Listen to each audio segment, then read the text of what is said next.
What's going on YouTube? I'm back with another video. Today we got another video. We got another Michael Jackson video. Michael Jackson and the death of monoculture. We're gonna honor Michael Jackson. I love the Michael Jackson movie. Shout out Jafar. Shout out to Jackson family. We're gonna jump straight into this. I have a Discord in the description if you want to join. Please join. Let's jump straight into this. Shout out Michael Jackson, the greatest entertainer ever. Shout out Michael Jackson. Let's jump straight into this. Culture is having a massive Michael Jackson revival right now. Decades after his peak, his look and his sound are everywhere again. But if you want to understand why we keep looking backward, you have to understand that Michael Jackson wasn't just a pop star. He was the absolute peak of something we don't have anymore. Something called monoculture. Today, we're more digitally connected than we've ever been, yet culturally, we have never been more isolated. This series is about how we lost our shared cultural identity and how it died with the king of pop. Before we talk about how it died, what actually is monoculture? Think of monoculture as a giant shared cultural experience. It's a society where the vast majority of people consume the same media, know the same references, and share the same core language. When youth culture was born in the mid-1900s, it thrived on this. Think about the faces that defined generations. Elvis, Marilyn, Whitney. In the 1960s, Twiggy became the international face of the British mod movement alongside the Beatles. They didn't just make art, they dictated reality. They decided how people did their makeup, how they dressed, how they lived. Every single decade had a definitive, unmissable identity. To understand how... I also feel like back then, like during the 60s and 70s, artists were more... I feel like just music was more better then, right? Because back then you had to really be talented. Now you go on SoundCloud, somebody just make a song and it's popular. Like, there's no creativity nowadays, in my opinion. Like, you had so many great artists back then. It's like, it's incredible. You know, now you got AI, people going on Google making songs. Like, there's no real artistry out here no more, man. It's just sad. Powerful this was. Look at Michael Jackson. You didn't have to seek him out. He was in the air you breathed. You only had to see the flash of a white sequined glove or a silhouette of a fedora to know exactly who he was and what he represented. That is monoculture, a single, universally understood language. And sitting right at the peak of this mountain was Michael. In a true monocultural society, everyone participated in the same cultural moments at the same exact time. When Michael dropped the short films for Thriller or Black and White, it was a global event. You knew for a fact that when you went to school or work the next morning, everyone would be talking about it. And here's the thing, monoculture didn't mean everyone was a mindless clone. Because there was a massive unified mainstream, it allowed incredible subcultures to fight against it or live alongside it. If you didn't like Michael Jackson, you turned to Prince. They were operating in the same stratosphere at the same time, pushing each other forward. That rivalry felt artistic. It was a healthy competition between titans on a shared global stage. Monoculture didn't crush individuality. It gave artists a massive unified audience to perform for. So when did the cracks start to show? Enter the 2000s. I want to say one thing also, like, I was hearing that when Thriller was dropped, I heard like the world stopped. Like, you gotta remember, Thriller is the best-selling album of all time. Like, from my recollection, talking to older people that was alive back then, they told me like when Thriller dropped, it was like a phenomenon. Like, you know how big an album has to be to a point that you go to uncivilized islands and they know who Michael Jackson is? That's just crazy to me, bro. And like, I don't know, it's like back then media was so like scarce, so it's like you could be mysterious, and it was like Michael Jackson was like he was an idea, you know what I mean? He was like a concept. This is The final curtain call. The 2000s was the final amalgamation of monoculture, and the moment it completely started to disintegrate. Look at the fashion of that decade. There was zero cohesion because the past 5 decades of iconic, defined style all collapsed into a single moment of time. We were a society running out of a unique identity, just as we were being thrust into a terrifying new world of internet technology. Which brings us to 2009, the definitive year monoculture and music arguably died. When Michael Jackson passed away in June of 2009, the world stopped for one final collective moment. His passing made Google and Twitter crash. It was the last time when the entire internet looked at the same exact thing at the same time. When Michael died, the umbrella folded. After 2009, we entered the 2010s, the era of the algorithm. And this is where people get incredibly confused about what culture actually means. People look at the modern world and say, but everything looks the same now. Every tech company uses the same flat minimalist logo. Every apartment building is a grey glass box. And every single public bench is designed exactly the same way. Isn't that a form of monoculture? No, that is not monoculture. That is uniformity. And they are total opposites. When a society has a rich monoculture, its art and architecture reflect a bold, shared artistic movement. Think about Antoni Gaudi's masterpieces, where architecture became a living, breathing, chaotic extension of nature. Or look at the 1930s Art Deco movement, where buildings were crowned with dramatic geometric patterns to celebrate human progress. Those movements were a rich, soul-filled agreement to express a shared human experience. Modern uniformity, on the other hand, is just algorithmic corporate laziness. Monoculture was about extreme, vibrant expression. Modern uniformity is about sterile sanitation. We didn't get more culturally connected, we just got flattened. Now, you might look... I also feel like when Michael Jackson died, it was like it was out, for me personally, it was like the first time, like, I cared about somebody dying. Like it was the first time I'm like, God damn, he's dead. Like, I was about 9, 10, somewhere. I was around that age. So, like, for me, it was like a shocking experience, man. Like, because even as a little boy, like, Michael Jackson was everything to us. And it's like everything, like now that I'm watching this video, it's like everything hasn't been the same since then. Like, we don't have, like, no monoculture where it's like one big star and we all say this person is a star. Everything is divided, you know?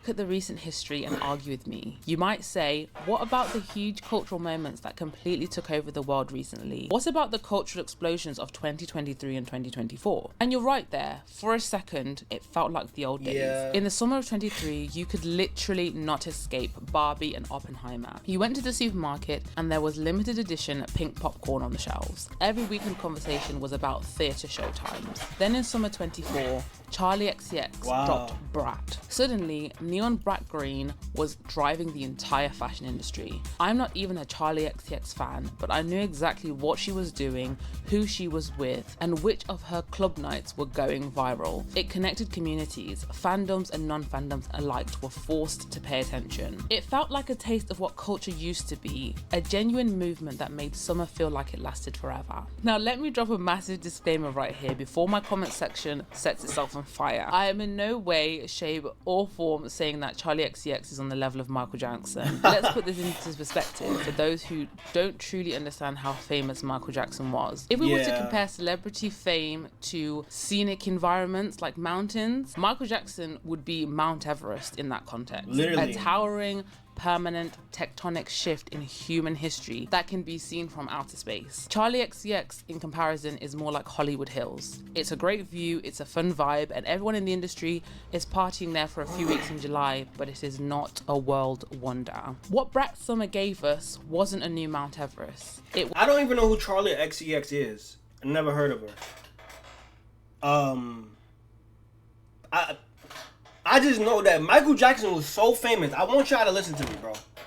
I want y'all to listen to me.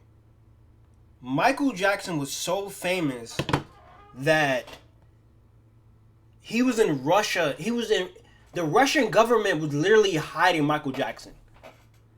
Michael Jackson had governments treating him like he was an ambassador. Like, Charlie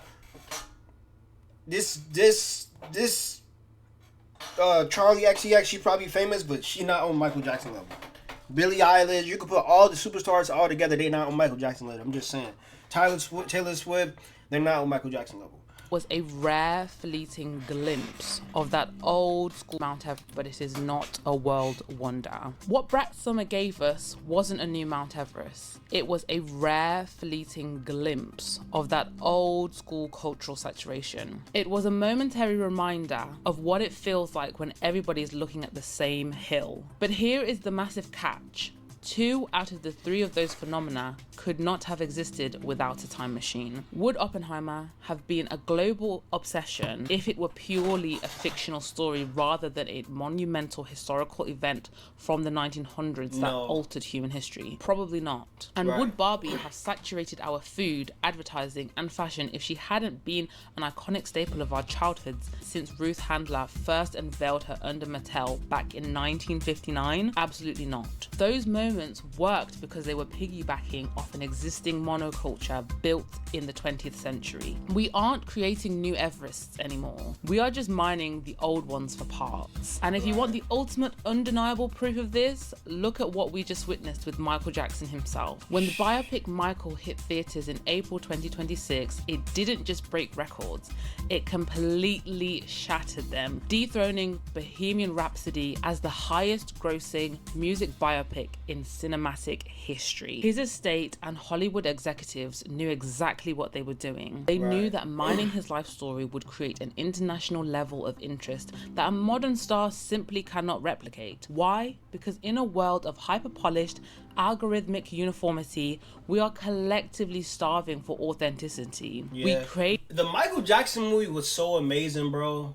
Like, I actually seen the Michael movie at least 5 times in theater, bro. The first time I seen it, I was hating, but like, after watching it 3 times, bro, Jafar Jackson did so good, bro. Like, the last scene when he performed Bad, bro, that's when I realized not only Michael Jackson is the greatest entertainer ever, but Jafar Jackson might also perform the greatest musical biopic scene I ever seen in my life, bro. Like, when I was watching him perform Bad, it was like I was at a Michael Jackson concert, bro. Like, I just recently seen a rehearsal of Jafar Jackson performing Bad. I'm like, yo, this guy's Michael Jackson. It's just amazing how, like, we can bring Michael Jackson into 2026 and it feels just like a real Michael Jackson show. It's just amazing how they did that, bro. The raw and filtered scale of Michael Jackson's timeline, because deep down we miss the era when a single human could unite the entire planet's attention. Hollywood didn't manufacture a new icon, they sold us a ticket to a time capsule. The biggest cinematic event of our current cultural moment is literally a look backward at the peak of monoculture, because it's a high we can no longer manufacture from scratch. Which brings us to right now. We live in hyper-specific, deeply isolated algorithmic echo chambers. Take Taylor Swift. She is objectively one of the biggest artists on earth, yet there are millions of people who haven't heard a single song of hers in 5 years because the algorithm doesn't feed it to them. I experienced this firsthand. I looked up the top listened to artists on Spotify right now, and it is Bruno Mars sitting at number 1 with over 134 million monthly listeners. Wow. And I was floored, yet statistically, he's the biggest artist in the world. How is that possible when I didn't even know he was still making music? It's possible because a massive audience does not mean a shared culture anymore. In a true monocultural society like Michael Jackson's, you couldn't escape the biggest artist in the world. You didn't have to love him, but you had to acknowledge him. Today, you can be the king of streams and still be completely invisible to half the world with no impact on culture. We have more ways to connect than ever before, but we've forgotten how to share at a single moment. And that is how monoculture died. Michael Jackson was its final architect. When he left this world, the massive unified spotlight of global media fractured into a million isolated feeds. I feel like, yeah, it's the algorithm also, because, like, even, like, you gotta remember, like, it was Elvis, the Beatles, then Michael Jackson, right? Like, even when the Beatles performed on Ed Sullivan, right? There was, like, what, 40 million people watching the freaking live performance? I don't know the numbers, but, like, everybody was watching that live performance of the Beatles.